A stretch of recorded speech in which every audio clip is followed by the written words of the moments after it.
Students can use the Hot Spaces application to sort words and images by moving them to the correct area. First, select the Hot Spaces table application. You can then begin to customize your Hot Spaces table application. First, you should select your background image. This is important because this will be the diagram where you will drag the labels to the correct area. For this example, I've selected a colour wheel. Crop the colour wheel appropriately and select OK. It will then be added to the main activity area. You will then need to define your hot spaces on the new colour wheel. This can be done in 3 different ways: by using a rectangle draw tool, a circle draw tool, or the polygon freehand draw tool, which we're going to use here. Select different points to draw the hot space in the diagram. Double click when you've completed the space. Your new hot space will then show up with a yellow outline, and you should do this wherever you want a hot space on your diagram. Here I've created 7 different hot spaces.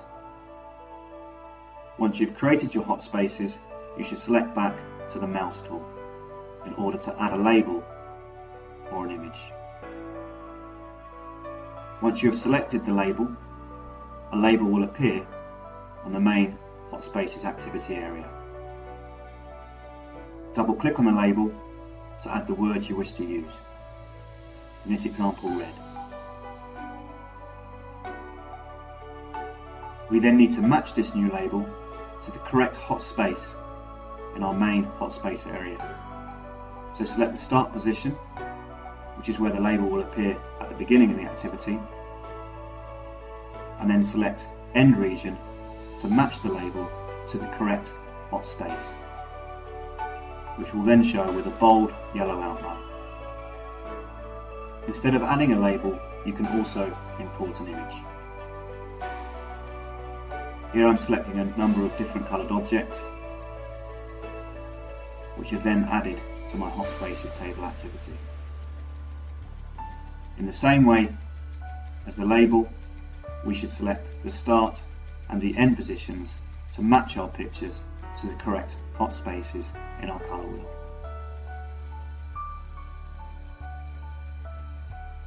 The final activity should look something like this.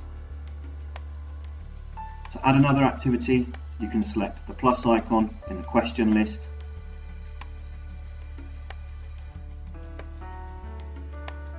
and then you are able to select preview to check your final Hot Spaces activity.